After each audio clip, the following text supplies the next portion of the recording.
Hello guys, fever यानी बुखार ना तो कोई डिजीज है ना किसी टाइप की कोई प्रॉब्लम। ये हमारी बॉडी के इम्यून सिस्टम यानी प्रतिरक्षा प्रणाली का एक इंटरनल एग्जामिनेशन है, जिससे हमें ये जानने को मिलता है कि क्या हमारी बॉडी का इम्यून सिस्टम वाकई में स्ट्रॉन्ग है या फिर वीक। चलिए जानने की कोशिश करते हैं। बुखार या फीवर इस बात का साइन है कि आपकी बॉडी किसी वायरल या बैक्टीरियल इन्फेक्शन से लड़ रही है। तो आज की इस वीडियो में हम बात करेंगे पायरेक्सिया या फीवर के बारे में और वन बाय वन इसके टाइप्स, साइंस और सिम्टम्स और ट्रीटमेंट जानने की कोशिश करेंगे। तो इसी के साथ दिस इज तपेंद्रा, MBBS स्टूडेंट, और आप देख रहे हैं मेडिको फैंटम। तो चलिए शुरू करते हैं।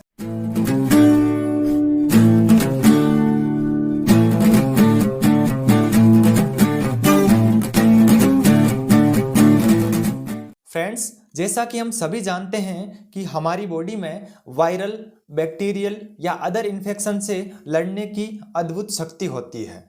जैसे ही कोई बैक्टीरिया या वायरस हमारी बॉडी में एंटर करता है तो हमारी बॉडी का इम्यून सिस्टम इनके अगेंस्ट वर्क करता है और इन्हें मार देता है। एक नॉर्मल ह्यूमन बॉडी का टेम्परेचर 37 डिग्री सेंटीग्रेड या 98.6 डिग्री फ़ारेनहाइट होता है। अगर इस नॉर्मल टेम्परेचर के बाद बॉडी का टेम्परेचर हाई होता है तो बुखार या फीवर की सिचुएशन क्रिएट होती है। नॉर्मल सर्दी से लेकर के फ्लू तक कई प्रकार के वायरल इन्फेक्शन ह्यूमन बॉडी को इफेक्ट करते हैं। अगर किसी पर्सन में लो फीवर है तो वो वायरल इन्फेक्शन की वजह से हो सकता है। अगर मान लीजिए किसी पर्सन में हाई फीवर है तो वो वायरल डिजीज जैसे कि डेंगू की वजह से हो सकता है। तो गाइज, ये था बुखार का मेनली इंट्रोडक्शन। अब हम बात करेंगे बुखार या फीवर होने के क्या क्या साइंस और सिम्टम्स होते हैं और हम उनसे कैसे राहत पाएं। तो चलिए देखते हैं। मेडिकल रिलेटेड किसी भी टाइप की कोई इंफॉर्मेशन चाहिए हो तो you can DM me and follow me on Instagram and follow my social media handles, link given in description. चलिए गाइज, अब हम बात करते हैं फीवर के मेनली कॉजेज यानी कारणों की, और ये जानने की कोशिश करते हैं कि आखिर फीवर किन वजह से हो सकता है।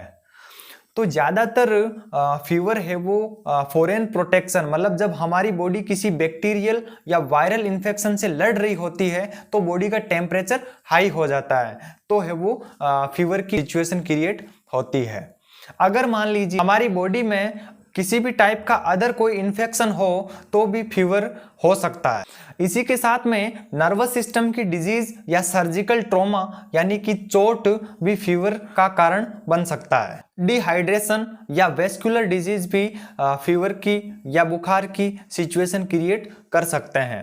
इसी के साथ में हीट स्ट्रोक यानी लू लगना और रेडिएशन यानी कि विकिरणों का इफेक्ट भी है वो फीवर या पायरेक्सिया जैसी कंडीशन क्रिएट कर सकते हैं। अगर बात करें अदर है वो कॉजेज की, तो बॉडी में किसी भी टाइप की एंडोक्राइन सिस्टम रिलेटेड कोई डिजीज या फिर है वो इंजरी, मतलब कि चोट, या फिर है वो इन्फ्लेमेशन, ये सभी है वो कॉजेज फीवर की कंडीशन क्रिएट कर सकते हैं।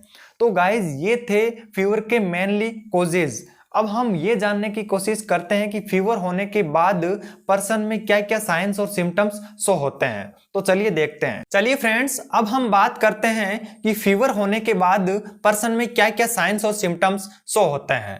तो सबसे पहले पर्सन को ठंड लगने लगती है, इसी के साथ में उसकी बॉडी में पसीना आता है, उसकी बॉडी में डिहाइड्रेशन होता है मतलब निर्जलीकरण होता है, और इसी के साथ में उसे हेडेक मतलब सिर दर्द का सामना भी करना पड़ता है। मसल पेन मतलब कि मांसपेशियों में दर्द होना और कमजोरी जैसी यानी वीकनेस की फीलिंग आना, ये भी है वो मेनली साइंस और सिम्टम्स फीवर के ही होते हैं। इसी के साथ में भूख ना लगना, ये भी है वो फीवर के पर्सन में देखने को मिलते हैं।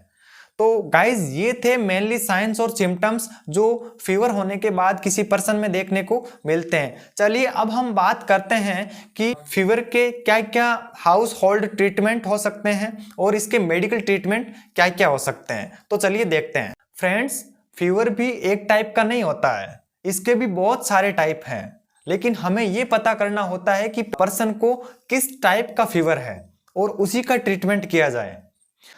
फीवर के टाइप में continuous fever, remittent fever, intermittent fever, hectic fever, inverse fever, crisis fever, lysis fever, moderate fever, high fever, low fever, मतलब बहुत सारे टाइप से वो फीवर के देखने को मिलते हैं। सबसे पहले हम बात करते हैं बुखार से राहत पाने के लिए आप घरेलू या हाउस होल्ड ट्रीटमेंट क्या यूज कर सकते हैं। तो हाउस होल्ड ट्रीटमेंट के तौर पर आप नीम गिलोय का यूज कर सकते हैं। नीम गिलोय एक प्रसिद्ध हाउस होल्ड ट्रीटमेंट है जो हमारी बॉडी की हेल्थ के लिए फायदेमंद है। ये बुखार को कम करने के साथ साथ हमारी बॉडी के इम्यून सिस्टम को स्ट्रॉन्ग करता है। इसी के साथ में आप लहसुन का यूज कर सकते हैं। लहसुन एक गर्म आयुर्वेदिक जड़ी बूटी है जो बॉडी के टेम्परेचर को कम करने में मदद करती है। लहसुन में एंटीबैक्टीरियल, एंटी फंगल, एंटीवायरल गुण होने की वजह से बॉडी के इन्फेक्शन से लड़ने और इम्यूनिटी बढ़ाने में ये बहुत ही ज्यादा फायदेमंद है। तुलसी के रस को पीने की कोशिश करें या तुलसी की पत्तियां खाएं, इससे आपकी बॉडी का टेम्परेचर मेंटेन रहेगा। इसी के साथ आप फीवर को कम करने के लिए अदरक का यूज कर सकते हैं।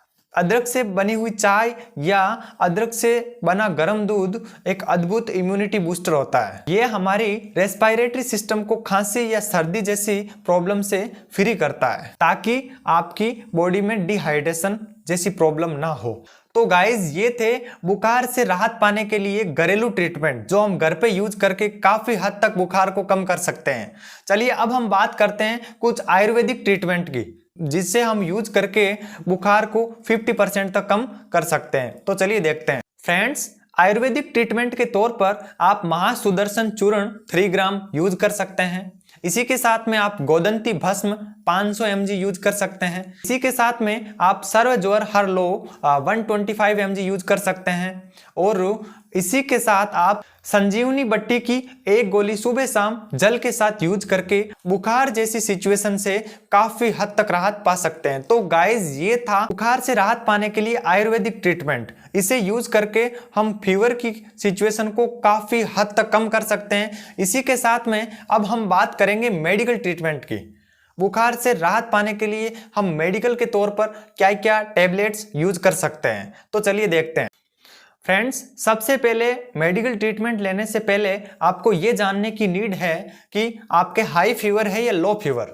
अगर आपके लो फीवर है तो आप घरेलू ट्रीटमेंट या आयुर्वेदिक ट्रीटमेंट या फिर नॉर्मल मेडिकल की टैबलेट यूज कर सकते हैं। अगर मान लीजिए आपके हाई फीवर है या फिर किसी भी प्रकार की वायरल डिजीज है तो आप है वो डॉक्टर से कंसल्ट कर सकते हैं। डॉक्टर से परामर्श के बाद आप मेडिसिन लेंगे तो बेहतर रहेगा।